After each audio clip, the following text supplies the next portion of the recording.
ទូដៃបងមានសោតែគាត់ភ្លេចលេខកូដហ្នឹងបងប្អូននេះគាត់តាក់ទងមកខាងខ្ញុំដើម្បីធ្វើលេខកូដឲ្យគាត់ហើយមិនធ្វើតែទូដៃទេណានេះ copy តែលេឡានបន្ថែមនេះតែលេឡានណាគាត់ copy តែលេឡានបន្ថែមណាបងប្អូននោះឡាន Camry 07គាត់មានតែមួយទេណាឥ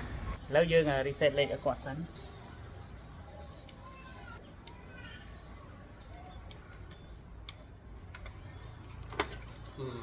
ចឹងទូដៃបោះបងយើងបើកបានហើយឥឡូវយើង copy តែលេឡានមួយទៀត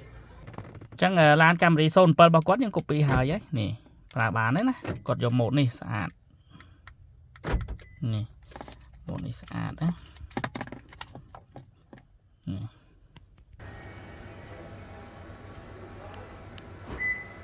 ប្រើបានហើយ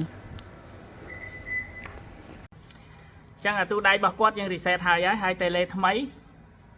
នេះម៉ូតនេះគាត់យកម៉ូតនេះណាម៉ូតនេះ